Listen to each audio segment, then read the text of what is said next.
भंतेजीने खूप सुंदर प्रवचन दिलं.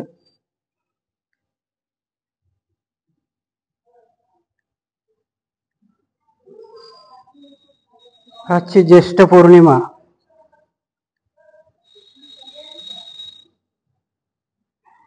काय पाहिजे?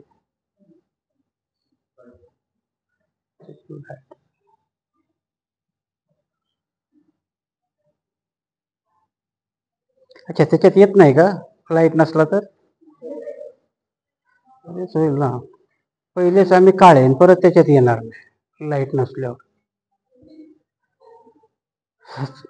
उपस्थित उपासक आणि उपासिका, तथागत भगवान गौतम बुद्ध, परमपूज्य डॉक्टर बाबासाहेब आंबेडकर ह्या महामानवांना अभिवादन करून, भंते राजरत्न, आज ज्येष्ठ पौर्णिमा आहे. कारण आता तुम्ही माझे प्रवचन बरेचसे ऐकता, आदत झालेली आहे. माझं प्रवचन हे वेगळ्या पद्धतीचं असतं. मागची पौर्णिमा मी तुम्हाला सांगितली की पौर्णिमा सर्वांनाच माहिती असते की आजच्या पौर्णिमेला काय झालं म्हणून. सगळ्यांनी वाचलेलं असतं. आणि मग बुद्धाच्या काळापासून चालत आलेलं त्याचे अर्थ लावायचे की नाही.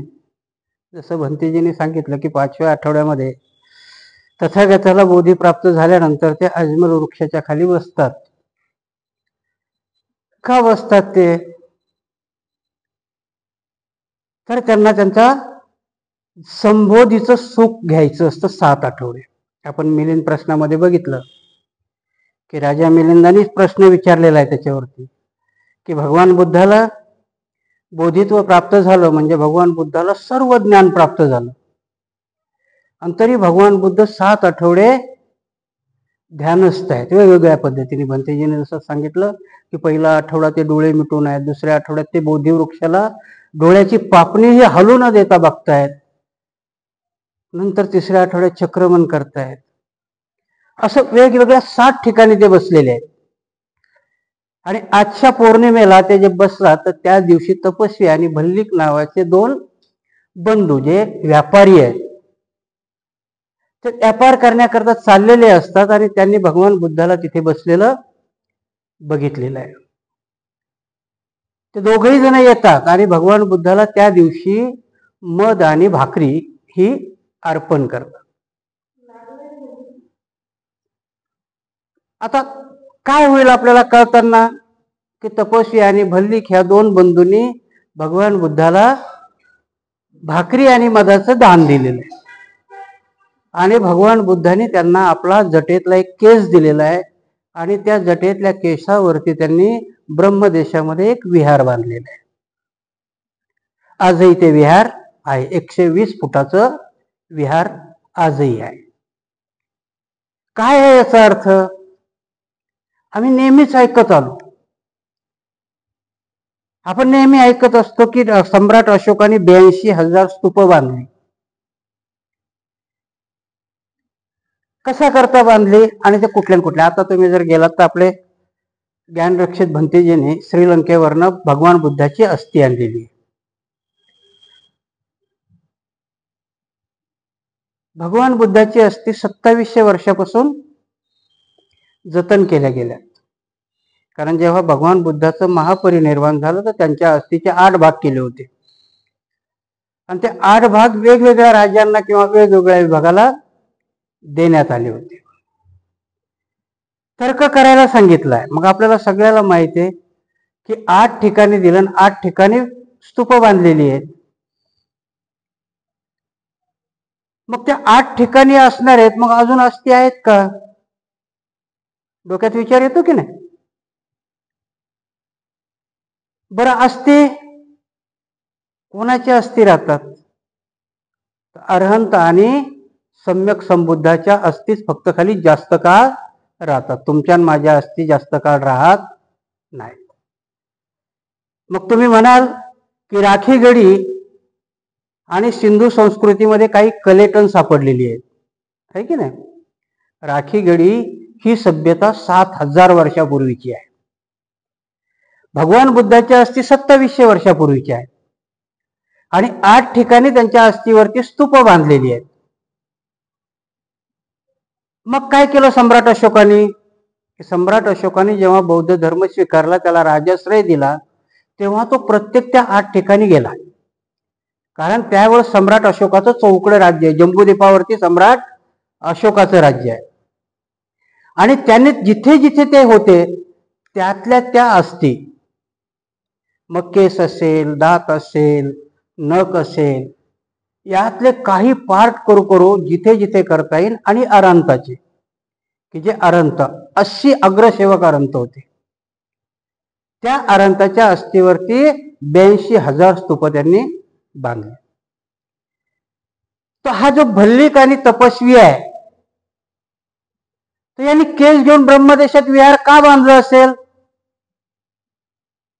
आपण जर प्रश्न पडला तर भगवान बुद्धाला 7 आठवडे ते एकाच ठिकाणी आहेत आणि ते विचार करतात की माझा धम्म कोणाला सांगू मी. विचार करतात. ते जे पहिल्या 7 त्यांच्या गुरुकडे त्यांनी ध्यान आणि शिकलेलं असतं, त्यातले जवळजवळ सर्व गेलेले असतात. फक्त पंचवर्गीय भिक्खू जिवंत असतात. ते तिथे जातात, त्यांना धम्म सांगतात. आजच्या पौर्णिमेच्या महत्वाची भल्लिक आणि तपस्वीला जो केस भेटतो, याचा अर्थच असा आहे की भगवान बुद्धांनी आम्हाला काय दिलं ते आम्ही कोणाला तरी दिलं पाहिजे. त्यांनी घेतलेला केस ब्रह्मदेशामध्ये नेला, तिथं विहार बांधलं, कारण त्या केसावर बांधलेल्या विहारामध्ये लोक येतील आणि भगवान बुद्धाचं ज्ञान ग्रहण करतील. भगवान बुद्धाला दिलेल्या भाकरीमध्ये केस दिलाय भगवान बुद्धांनी. त्यावेळेस सम्यक संबुद्ध आहेत. मी तुम्हाला पहिली गोष्ट सांगितली की सुजाताने खीर आजच्या पौर्णिमेला नाही दिली, तिने ते चैत्र पौर्णिमेला दिलेली. कारण त्यावेळेस तिने त्या वडाच्या याला वृक्षाला, कारण त्यावेळेची परिस्थिती काय होती, 2700 वर्षापूर्वी वैदिक धर्म होता असं म्हणतात. वैदिक म्हणजे की त्या वैदिकेच्या काळामध्ये तुम्ही जर गुरुवेद वाचला तर त्या गुरुवेदामध्ये कोणाची पूजा केली जाते? इंद्र आहे त्याच्यामध्ये. इंद्र हा त्यांचा देव आहे. पण नदी म्हणजे त्याला अग्निदेव म्हटलं, कुबेर म्हटलं, वरुण देव म्हटलं, असे देव त्यांनी त्यांच्या ह्याच्यामध्ये निर्माण केलेले आहेत. त्यावेळेस ती सुजाता त्या वृक्षराजाला नवस करते. कशाचा नवस करते? की मला जर चांगला नवरा मिळाला आणि पहिला पुत्र झाला तर मी वृक्षराजाची निर्जला खीर पूजा करेन. की त्यावेळेस सुजाताने बोललेला नवस आहे. तिचे ते दोन्ही नवस कंप्लीट होतात आणि म्हणून ती तिच्या दासीला पाठवते. तिच्या दासीचं नाव पुन्हा आहे. ते पुन्हा पन्ना 4 ठिकाणी, ते बऱ्याचशा ठिकाणी वेगळं आहे. कुठे पन्ना म्हटलंय, कुठे पुन्हा म्हटलंय. त्या दासीला ती पाठवते आणि जेव्हा दासी येते तर भगवान बुद्धांनी त्या दिवशी संकल्प केलेला असते की शरीराला वेदना देऊन काही साध्य होत नाही. आणि त्या दिवशी ते संकल्प करतात की आता मी शरीराला वेदना देणार नाही. आता मी ह्या शरीराला जी जी आवश्यकता आहे ते देऊ. आणि त्याच वेळेस ती दासी येते आणि देव बघते, तिला वृक्षाच्या खाली त्या सुजाताने साफ करायला सांगितलेली असते जागा, पूजा करायची असते. पण ती येऊन बघते तर भगवान बुद्ध त्या बोधिवृक्षाखाली, वड हा एक बोधिवृक्ष आहे. कश्यप जे बुद्ध होते त्यांना त्या वडाच्या त्याच्या खाली बोधी प्राप्त झालेली आहे. जवळजवळ 5 बोधिवृक्ष आहे. जे तुम्हाला जर माहिती नसतील तर ज्याला आपण निग्रोध बोधी, ह्या वडाच्या झाडाला काय म्हणतात? निग्रोध बोधी वृक्ष म्हणतात. त्या झाडाखाली होते आणि बुद्ध एवढे देखणे होते भगवान की त्या पन्नादासीला वाटलं की वृक्षराजा स्वतःच प्रगट झाले आणि ते न बोलता तशीच धावत जाते आणि त्या दासीला सांगते की महाराणी, तुमच्या नवस फेडण्याकरता वृक्षराजच प्रगट झाले. आणि म्हणून ती दासी, आता त्याच्यामध्ये बरंचसं आहे की ती 500 गाईचं दूध काढते, 250 गाईला पाजते, ते काढत काढत असे एका गाईला पाजते आणि त्या गाईचं दूध काढून त्याची खीर बनवते आणि ती सोन्याच्या पात्रामध्ये घेऊन येते. आता ती खीर घेऊन येते, भगवान बुद्ध ती खीर खातात आणि त्या खिरेचं पात्र निरंजना नदीमध्ये संकल्प करून फेकतात की जर मला खरोखर आज बोधी प्राप्त होणार असेल तर मी हे पात्र विरुद्ध प्रवाहाच्या विरुद्ध दिशेने जाईल.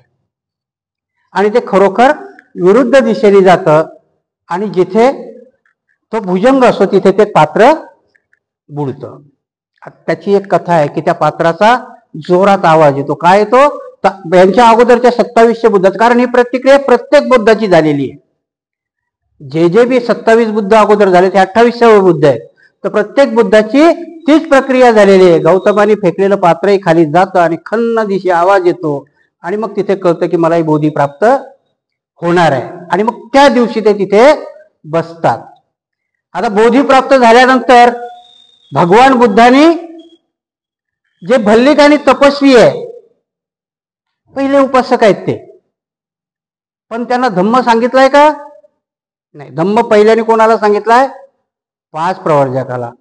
त्याच वेळेस सुजाताने कबूल केलेलं आहे. कारण भगवान बुद्ध जेव्हा ती सुजाता 50 दासी बरोबर येते आणि देव म्हणून पूजा करायला लागतात, तर भगवान बुद्ध तिला सांगतात की मी देव नाहीये, मीही एक माणूस आहे, पण दुःखाचा शोध लावण्याकरता की दुःख कशाने होतंय याचा शोध लावण्याकरता मी तपश्चर्या करतोय. आणि मग तिथे सुजाता त्यांच्याकडून वधून घेते की तुम्हाला ज्या दिवशी त्याचा शोध लागेल तो तुम्ही मला येऊन सांगा. तर भगवान बुद्ध आजच्या पौर्णिमेला तिच्या गावामध्ये जातात. तिचा मुलगा, तिच्या मुलाचं नाव यश आहे, तिच्या मुलाला, तिच्या नवऱ्याला आणि तिच्या वडिलाला ज्याचं नाव सैनिक आहे, ह्या सगळ्यांना तिथे धम्म सांगतात. ती पौर्णिमा आजची ज्येष्ठ पौर्णिमा आहे. त्याच्यानंतर 100 वर्षानंतर सम्राट अशोकाला जेव्हा ते धम्म स्वीकारतात, तेव्हा अशोकाला त्यांचे गुरु उपगुप्त तिस्स काय सांगतात की तू भरपूर काही दिलंस, परंतु जोपर्यंत आपल्या रक्ताचा माणूस तू दान करणार नाहीस तोपर्यंत तू पूर्णतः बौद्ध होणार नाही. मग आपला प्रिय मुलगा आणि मुलगी सम्राट अशोक धम्माला दान देतात. तुमच्या माहिती करता सांगतो की फक्त महेंद्र आणि संघमित्राच नाही गेलेले, त्या दिवशी चारुमित्रा पण गेलेली. महेंद्र आणि संघमित्रा कुठे गेलेत? श्रीलंकेला. आणि चारुमित्राही कुठे गेलेली आहे? नेपाळला. आजही तुम्ही पशुपतीनाथाचं मंदिर जे म्हणता की नाही, तो बुद्ध आहे. आणि तिथं जो शिलालेख सापडला त्या शिलालेखावरती चारुमित्राचं नाव सापडलेलं आहे. म्हणून अशोकाची अजून एक मुलगी चारुमित्रा कुठे गेलेली आहे? नेपाळला गेलेली आहे. आणि तिघेही जण आजच्याच दिवशी गेलेले आहेत. जेव्हा तिथे गेलेत तर बोधी वृक्षाचं रोपणही आजच्याच पौर्णिमेच्या दिवशी संघमित्रांनी त्यांनी केलेले. अजून सांगतो की जे बाबासाहेबांनी गुरु मानलेले, तुम्ही आजच फोटो लावलाय कबीराचा, कबीराच्या जन्माची कथा नक्की नाहीये, पण असं म्हटलं जातं की त्यांचाही जन्म ज्येष्ठ पौर्णिमेला झालेला आहे. कारण ज्या जुल्हाच्या घरी कबीर होते त्या कबीराने, कारण कबीर कुठे सापडलेले आहेत? रस्त्यावरती सापडलेले आहेत, पण ते ज्येष्ठ पौर्णिमेच्या दिवशी सापडलेले आहेत. आणि नुकतंच जन्मलेला ते शिशु आहे आणि म्हणून कबीराचाही जन्म आजचा ज्येष्ठ पौर्णिमेचा समजला जातो. काय अर्थ आहेत आपल्याला ह्या पौर्णिमेपासून घेण्याचे? का निश्चित आपण ती ज्येष्ठ पौर्णिमा पाळायची? मग आता भल्लिकानी आणि तपस्वीनी भगवंताला भाकरी दिली, मध दिला, सुजातानी खीर दिली, खिरीच्या बदल्यात भगवंत तिला उपदेश द्यायला गेले, महेंद्राने हेही गेलं. आम्ही काय करायला पाहिजे? कारण मागच्या पौर्णिमेच्या वेळेसही मी म्हटलं होतो की नुसत्या पौर्णिमा आपण तशाच साजऱ्या केल्या आणि हे महत्वच सांगत राहिलो तर पुढे काय होणार आहे? कारण त्यावेळेस जर भल्लिका आणि तपस्वीनी भगवान बुद्धाला काही दिलंय, आम्ही काही देऊ शकतो का? आता भगवान बुद्ध आहेत का? आणि म्हणून पूजेचा प्रश्न विचारला होता बघा. मिलिंद प्रश्नामध्ये जर तुम्ही गेला असताल तर मिलिंद प्रश्नामध्ये राजा मिलिंदाने हा प्रश्न विचारलेला आहे. तुमच्या लक्षात आणून देतो की राजा मिलिंद विचारतो की जर भगवंत अरहंत झालेत, सम्यक संबुद्ध झालेत, सम्यक संबुद्ध होणं म्हणजे आता ते इथं अस्तित्वात नाहीयेत, आणि मग जो माणूस अस्तित्वातच नाहीये तर तर त्याची पूजा केलेली त्याला पोहोचेल का? असे 2 प्रश्न विचारलेले आहेत ना मिलिंद प्रश्नामध्ये. मग जर आता आपण भगवंताला द्यायचं कबूल केलं तर भगवंत आहेत का? त्या प्रश्नाच्या उत्तरात नागसेन बंतीजींनी उत्तर दिलेलं आहे. कुठल्या परिप्रेक्षमध्ये आहे आणि कसली पूजा केल्याने कसलं फळ मिळतं हे उत्तर आपण मिलिंद प्रश्नामध्ये ऐकलेलं आहे. म्हणून आता आपल्याला त्या परिप्रेक्षमध्ये तशा पौर्णिमा साजऱ्या करता येतील का? नाहीतर मग आपण नुसतेच ऐकतो आणि नुसतंच परत पुढच्या पौर्णिमेची वाट बघत बसतो. भल्लिक आणि तपस्वी होता येईल का आम्हाला? सुजाता होता येईल का? मग जसं सांगितलं बंतेजींनी की दान पारमिता आम्हाला कंप्लीट करत असताना सुजाताने दानच दिलं होतं ना. खिरीचं हे दानच होतं. भल्लिकानी आणि तपस्वीनी दानच दिलं होतं. परंतु आजही आम्ही दानाचा अर्थ वेगळा घेतो. कारण मी कधी मला भंतीजी लोकही चांगलं म्हणत नाही. कारण दान द्यायचं तो कुठे द्यायचं? कारण दानाची श्रद्धायुक्त दान तुम्ही म्हणता, पण सत्पात्री दान की ज्या दानाला सत्याची जोड असावी. कारण मी सांगितलं की दानाचे बरेचसे अर्थ असतात. की दान भिक्षू संघाला, काल मी एका कार्यक्रमाला गेलो होतो. एका माणूस मोठे ऑफिसर आहेत, ते मला सोडायला आले, मोठ्या गाडीमध्ये सोडायला आले विहाराजवळ. आणि ते मग मला म्हटले, अहो भंतेजी, आजकालचे भिक्षू पण चांगले नाही आहेत. म्हटलं काय झालं? 1-2 भंतेजीचं नावही घेतलं त्यांनी. ह्या भंतेजीवर अशा केस आहेत, त्या भंतेजीवर अशा केस आहेत. जर धम्मगुरूच असे वागत असतील तर मग आम्ही तरी कसं दान द्यायचं? काय असतं की आम्ही अर्थच खूप वेगळे लावतो. पारमितेचा अर्थ वेगळा आहे. एखादा भिक्षू खराब वागतो म्हणून त्याच्यामुळे आपण पूर्ण संघालाच खराब म्हणणार आहेत का? बरं, बुद्ध त्याच्याही पुढे जातात. बुद्धाने काय सांगितलेलं आहे? तू तुझी पारमिता करणं, त्याचा तो बघेल. जर एखादा भिक्षू वाम मार्गाला जातोय तर दुर्गती कोणाची होणार आहे? त्याची होईल ना. तुमची होणार आहे का? नाही. पण आम्ही काय करतो? आम्हाला करायचंच नसतंय म्हणून आम्ही त्याच्या वाईट वर्तणुकीवर बोट ठेवतो. आम्हाला काहीच पुढे करायचं नसतं.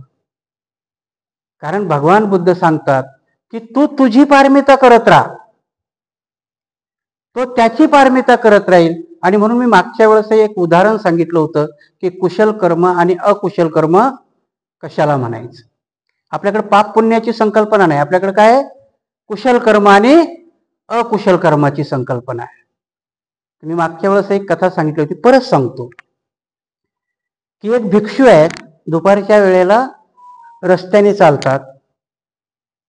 तुमच्यासारखेच 2 बाया आहेत, त्या कधीच विहारात जात नाहीत, कधी भिक्षूलाही बघत नाहीत. त्या साईबाबाला जातात. पण त्या दिवशी त्यांच्या चित्तात निर्माण होतं की भिक्षू रस्त्याने चाललाय, आपण किमान भिक्षूला पाणी दिलं पाहिजे. तर त्या बोलावतात, म्हणतात भंतेजी या, ऊन झालंय, पाणी पिऊन जा. भंतेजीला पाणी देतात. तर दुसरीच्या चित्तात अजून उत्पन्न होतंय की 12 वाजायचा वेळ झाला, भंतेजी तुम्ही कधी जाल? जेवण तयार आहे, जेवण करून घ्या, कारण तुम्हाला जायला 12च्या नंतर तुम्ही परत जेवणार नाहीत. ती जेवायला वाढते भंतेजीला. मी कुशल कर्म आणि अकुशल कर्म सांगतो तुम्हाला, आणि तुम्ही ते ओळखायचं कोणाचं कर्म कुशल आहे आणि कोणाचं कर्म अकुशल आहे. भंतेजीला वाढून देते ती बाई, पण नंतर तिच्या लक्षात येते की आपल्याकडे गोड अशी डिश कुठलीच नाहीये. तर ती शेजारणीकडे जाते आणि शेजारणीला विचारते, अगं माझ्याकडे भंतेजीला जेवण तर दिलंय मी, पण गोड कुठलाही पदार्थ नाहीये. ती म्हणते काही काळजी नको करू, मी आत्ताच खीर बनवली, घेऊन जा. ती खिरीची वाटी घेऊन येते. भंतेजीचं भोजन उरकत आलेलं असतं. ती खिरीची वाटी भंतेजीच्या पुढे ठेवते. भंतेजी खीर खातात आणि भंतेजी मरतात. बाजूला 2 बाया असतात. आता भंतेजी मेल्यावर बोंबाबोंब होते ना. आता त्या दोघी जणी म्हणतात की ह्या कधीच विहारात जात नाही, यांना कधीच काही घेणं देणं नाही, ह्या साईबाबाला जातात. नक्की यांनी भंतेजी संगनमत करून मारला. कोणाची तरी यांनी सुपारी घेतली हिंदुत्ववाद्याची आणि भंतेजी मारला. का आता कधी ह्या विहारातच जात नाहीत ना. कोण बोलतात? ह्या बाजूच्या दोघी नेहमी विहारात जाणाऱ्या दोघी बोलतात. आता भंतेजी मेले, यांचं भोजन करून मेले, मग त्याच्यावरती एक समिती बसते. मग समिती अहवाल काढायला जाते, कारण मग समिती चौकशी करत जाते ना काय झालं म्हणून. समितीच्या चौकशीमध्ये असं निष्पन्न होतं की जेव्हा ही पहिली बाई दुसऱ्या बाईच्या घरी जाते आणि जी खीर घेऊन तिच्या घरीहून येते, तेव्हा वरून घार तिच्या पंजामध्ये सापाला घेऊन जात असते आणि त्या सापाचं विष त्या वाटीमध्ये पडतं आणि ते विष खाल्ल्यामुळं भंतेजी जातात. मग आता त्या समितीपुढे प्रश्न पडतो की हे अकुशल कर्म टाकायचं कोणावरती, आहे की नाही. मग प्रत्येक जण म्हणतो की त्या बाईने जर नसतं भंतेजीला बोलवायचं तर भंतेजी मेले असते का, मग तिचा अकुशल कर्म. तर ती समिती म्हणते बिचारीचं काय झालं, कधी निवड तिच्या चित्तात आलं, चांगलं काम आलं ना, तिने भोजन दिलं, तिचा काय दोष आहे. ते दुसरं म्हणतात मग त्या घारीचा दोष आहे. समिती म्हणते घारीचं काय दोष आहे, ती तिचं भोजन घेऊन चालली होती, कारण साप हे तिचं भोजन आहे, तिचं भोजन ती घेऊन चालली होती, मग सापाचा दोष आहे. नाही म्हणतो त्याचा जीव वाचवण्याकरता तिला डंक मारत होता आणि म्हणून त्याचं विष खाली पडलं, त्याचाही दोष नाही. मग अकुशल कर्म नेमकं आहे कोणाचं. तर ते समितीवाले म्हणतात त्या दोघी जणी होत्या ना की ज्या म्हणत होत्या यांनी सुपारी घेतली, काहीही माहिती नसताना काढलेला अंदाज याला अकुशल कर्म म्हणतात. की ज्या दोघी जणी म्हणत होत्या की ह्या यांनी सुपारी घेतली आणि यांनी भंतेजी मारला, त्यांचं अकुशल कर्म आहे. त्यांनी कुठलीच शहानिशा केली नव्हती, त्यांना काहीही माहिती नव्हतं, पण मात्र अकुशल कर्माने त्यांना त्या दोष लावत होत्या. अशाच प्रकाराने की आम्ही आमच्या पौर्णिमा साजऱ्या करताना आम्ही त्याचे अर्थ लावले पाहिजे. अर्थ लावताना की ह्या पौर्णिमेच्या दिवशी आम्हाला विधायक काही करता येईल का. मग काय आत्ताच्या घडीला काय आहे धम्म म्हणजे सांगायचं काय. आम्ही धम्म सांगताना नेहमीच सांगतो की गाथा म्हटल्या पाहिजे, परित्राण केलं पाहिजे, कुशल कर्म केलं पाहिजे. मग कुशल आणि अकुशल मधला फरक काय. आज जर धम्म सांगायचा असेल म्हणून बाबासाहेबांनी जो आम्हाला धम्म दिला, तर बाबासाहेबाला बुद्ध आणि त्याचा धम्म ग्रंथ लिहिण्याची का गरज पडली. कारण बाबासाहेबाला माहिती होतं की आम्ही धम्माच्या व्याख्या आमच्या परीने खूप वेगवेगळ्या करू, आणि म्हणून बाबासाहेबांनी बुद्ध आणि त्याच्या धम्मामध्ये व्याख्या केली आणि आम्हाला सांगितलं की आम्ही धम्म कसा पाळायचा. आणि म्हणून बाबासाहेब देवलालीच्या भाषणामध्ये म्हणतात की तुम्ही बुद्ध आहात तर बुद्ध दिसले पाहिजे. तर मग आम्ही बुद्ध कसे दिसलो पाहिजे. बाबासाहेबाला कार्यकर्ते विचारतात ना की बुद्ध दिसलो पाहिजे, तर आम्ही काय आमच्या कपाळावर लिहून घ्यायचं का की आम्ही बुद्ध आहोत बुद्ध आहोत. त्या भाषणामध्ये बाबासाहेब सांगतात की जर तुम्ही बुद्ध आहात तर बुद्ध दिसले पाहिजे. बाबासाहेब म्हणतात की शुक्रवारच्या दिवशी तुम्ही मस्जिदीच्या बाहेर जाऊन उभे राहा. मस्जिदीमधून बाहेर येणारा माणूस मुसलमानाच्या डोक्यावर टोपी असते, झब्बा घातलेला असतो, आणि मग मस्जिदीच्या बाहेर तुम्हाला मुसलमान ओळखता येतो. कट्टर हिंदू जर असेल तर त्याच्या कपाळाला टिळा असतो, गळ्यामध्ये तुळशीची माळ असते. माळ काढून मटण खातो तो भाग वेगळा, परंतु त्याच्या गळ्यात असते, तिथे ओळखायला येतो. आम्हाला ओळखायला काय.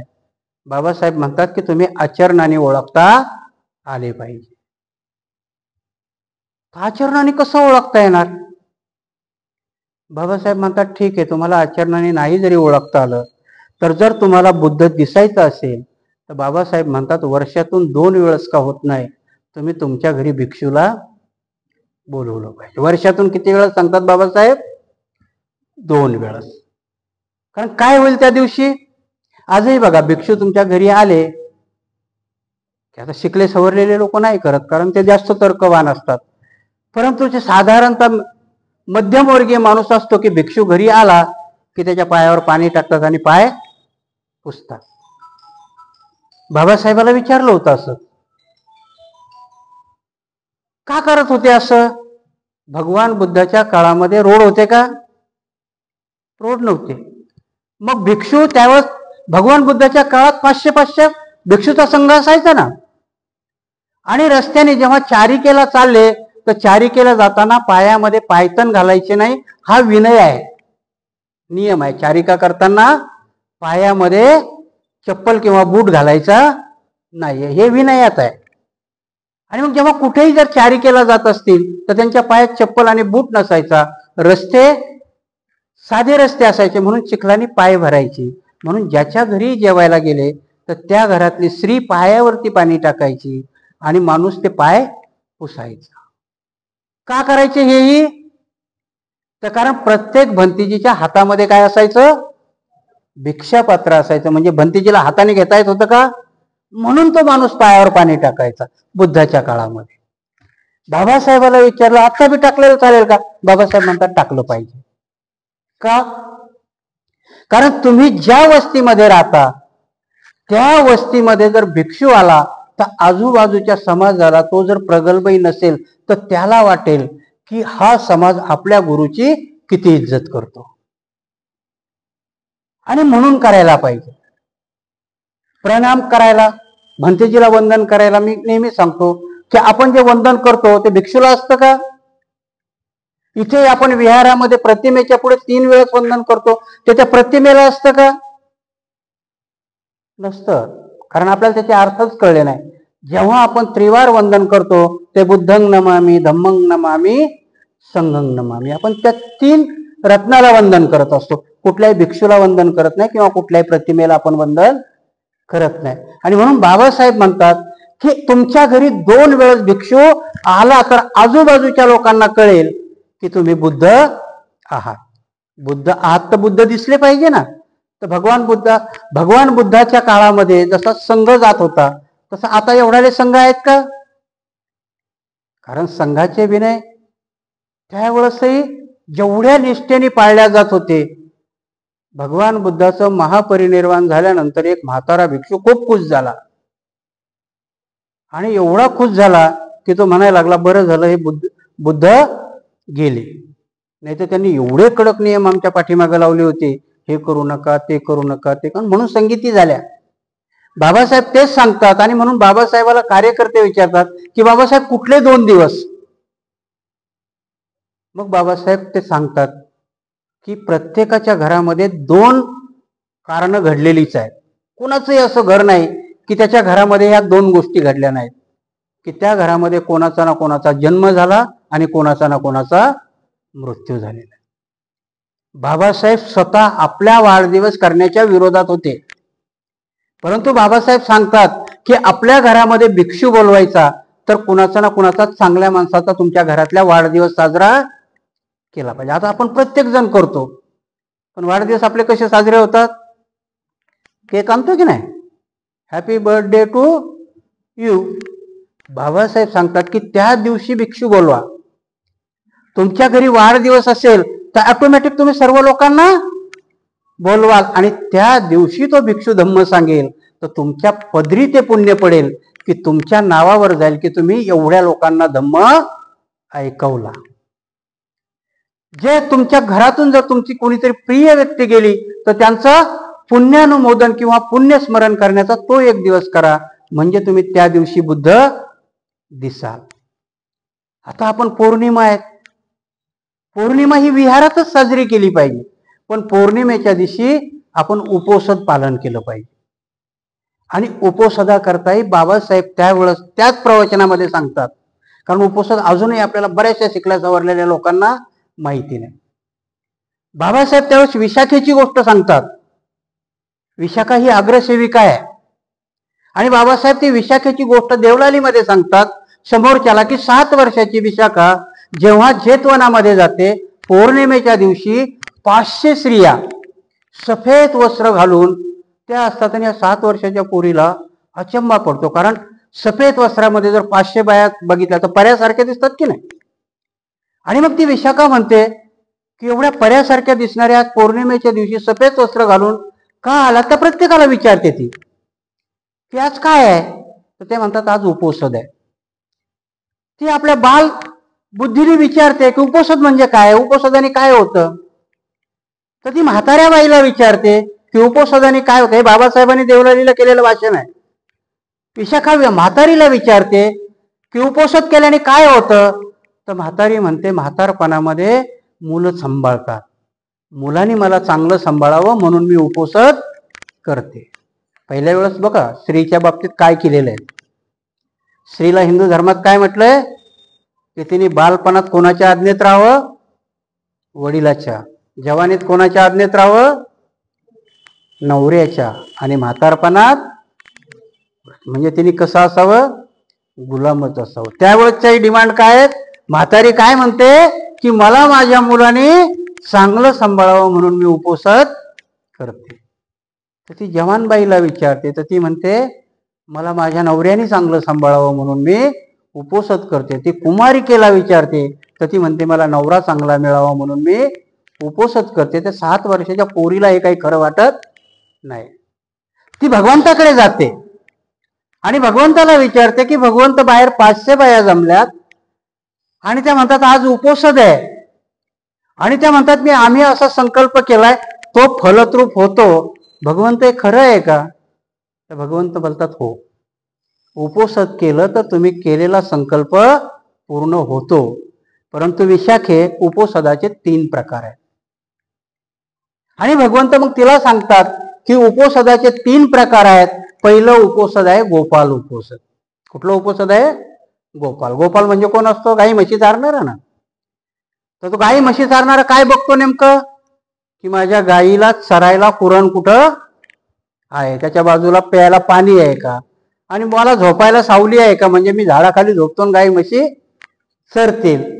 भगवान बुद्ध सांगतात की असंच उपोषद करतात की बाई रोज 1 चपाती खाते पण त्या उपवासाच्या दिवशी अर्धा किलो साबुदाणा खाते. याला काय म्हणतात, गोपाल उपोषद. रोजचं न खाता पण बाकीचं पोट भरून खाणं, याला काय म्हटलंय, गोपाल उपोषद. आणि ते विशाखेला म्हणतात विशाखे हे उपोषद फलद्रूप होत नाही. दुसरं उपोषद सांगतात. ते कुठलं उपोषद आहे दुसरं उपोषद, निखंट उपोषद. रोजाच्या महिन्यामध्ये मुसलमान सुखी पण गिळत नाही ना, याला म्हटले निखंट उपोषद. भगवान म्हणतात विशाखे हे पण उपोषद फलद्रूप होत नाही. विशाखा विचारते कुतूहलाने की कुठलं. बाबासाहेब भाषणात सांगतात की विशाखे आर्य उपोषद फलद्रूप होतं की त्या दिवशी तुम्ही अष्टशिलाचं पालन करायचं असतं. त्या दिवशी तुम्ही भंतेजीशी कॉम्पिटिशन करायची. काय करतात भंतेजी, असं तर पंचशील तुम्हाला दिलेलं आहे ना, त्या 5 शिलाच्या ऐवजी जे 3रं शील आहे कामे सौमित्यचारा, त्याच्या ऐवजी ब्रह्मचर्य पाळायचं. पती आणि पत्नीनी त्या दिवसापुरतं पती पत्नीचं नातं नसता, बहीण भाऊ आई वडील किंवा ह्या नात्याने वागायचं. त्या दिवशी ब्रह्मचार्याचं पालन करायचं. 6वं शील आहे विकाल भोजन वेरमणी, म्हणजे त्या दिवशी मी अर्ली जेवणार नाही, 12च्या आत जेवील. उच्चासेना महासेना म्हणजे उच्च आसनावर झोपणार नाही. माला गंध विले पंधारण म्हणजे माला गंध मी त्या दिवशी वापरणार नाही. विशाखा तरीही कन्फ्यूज होते, यानी कसं फलद्रूप होईल. आणि मग भगवान बुद्ध ते विश्लेषण करतात की आर्य उपोषद हे कुठल्याही कल्पना विलासाचं नाव नाहीये.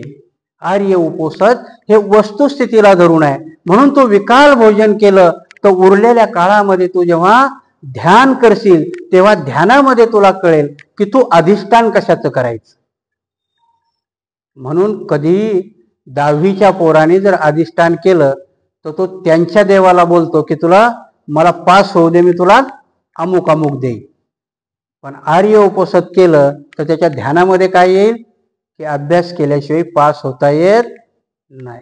आणि म्हणून त्या उपोषदाला उपोषद म्हटलं आणि ते फलद्रूप होतं, कारण तुम्ही वास्तवामध्ये जगत असता. आणि इथे बाबासाहेब सांगतात की याला बुद्ध धम्म म्हटलंय की वास्तवाच्या पलीकडे जायचं नाही आणि वास्तवाच्या पलीकडे जाऊ नये. आणि म्हणून प्रत्येक पौर्णिमा का आम्हाला इम्पॉर्टंट आहेत? भगवान बुद्धाच्या काळामध्ये किंवा भगवान बुद्धाच्या आयुष्यामध्ये प्रत्येक पौर्णिमेला काही ना काही घडलंय. पौर्णिमेलाच घडलंय का? मग उपवास तर 4 दिलेत भगवान बुद्धांनी. 4 महिन्यातले 4 उपवास दिले. मी थोडक्यात सांगतो की 4 उपवासाचा अपभ्रंश कसा करण्यात आला, 4 उपवासाला विकृत कसं करण्यात आलं. तुम्ही ऐकलं असेल कधी की आजही हिंदू धर्माच्या श्रावण महिन्यामध्ये श्रावण सोमवार पाळतात ना बाहेर, आहे की नाही? किती श्रावण सोमवार पाळतात? 16 सोमवार केले की त्यांचा महादेव पावतो आणि बाईला चांगला नवरा देतो, कारण त्याच्याकडे स्टॉक भरलेला असतो. 16व्या सोमवारी उचलतो नवरा आणि देतो हातात, गेन बाई जा. कुठून चोरली ही प्रथा? भगवान बुद्धाने उपवास करायला सांगितले. तुमच्या वर्षावासामध्ये सांगितलं भगवान बुद्धाने, कधी नाही करता आले तर वर्षावासामध्ये किमान महिन्यातले 4 महिन्याचा वर्षावास असतो. किती होतात? 16. तेच हिंदू धर्माने सोपं केलं त्यांनी. त्यांच्यामध्ये सोपं करतात की उपवास धर, रोज 1 भाकर खाते, त्या दिवशी 2 किलो साबुदाणा खा, तुला 16 केले की पावणार. मग कोण कोण आल्या? ते शुक्रवार करणारी कोणती असते ती देवी? नाही, सरस्वती वेगळी, दुसरी तरी देवी याला पावत होती. कुठली? संतोषी माता.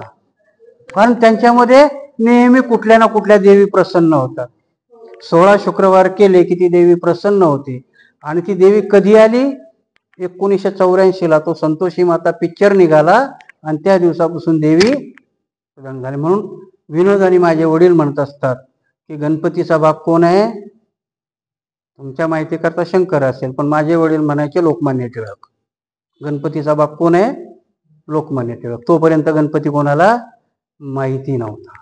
मग शाहीबाबाचा बाप कोण आहे? तर शत्रुघ्न सिन्हा. कारण शाहीबाबा पिक्चर आला आणि तिथून साईबाबा सुरू झाला.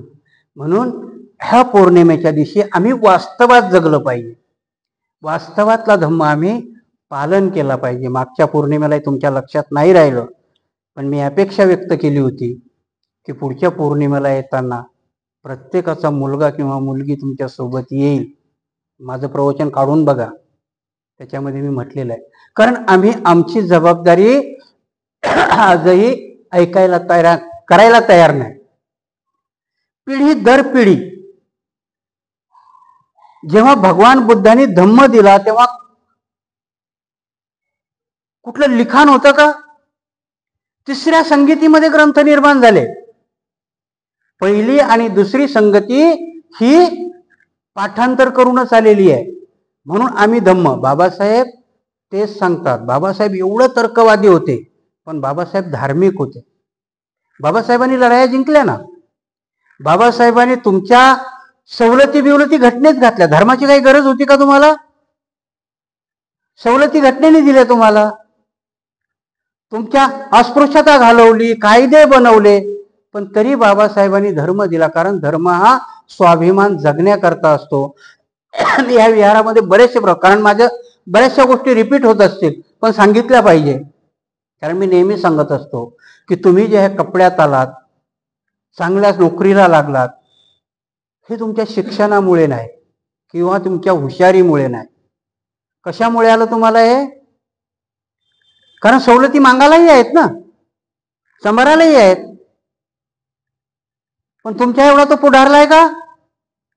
मांग आजही गावामध्ये डपडं वाजवतो, संभार आजही नाक्या नाक्यावरती बुट शिवतो. पण तुम्ही तुमचं काम आहे जे जनावर ओढायचं ते ओढत नाही. कारण का? तुम्ही बुद्ध झालात. बाबासाहेबांनी तुम्हाला बौद्ध धर्म दिला. म्हणजे धर्म हा स्वाभिमान शिकवतो. म्हणून प्रत्येक पौर्णिमा पाळायची. तर ही आम्ही आमच्या जवळ असणारी धरोहर आम्ही आमच्या मागच्या पिढीला दिली पाहिजे. मागच्या पिढीला म्हणजे किमान माझ्या घरातल्या माझ्या मुलाला आहे. जर नाही दिलं तर बाबासाहेबांनंतर ही आपली 4थी पिढी आहे. इथपर्यंत आपण आणलाय. आपण जर ते काम नाही केलं तर 2ऱ्या 3ऱ्या पिढीमध्ये परत धम्म लयाला जायला वेळ नाही लागणार. म्हणून या आजच्या पौर्णिमेच्या दिवशी मी तुम्हाला जास्त वेळ खूप झालाय,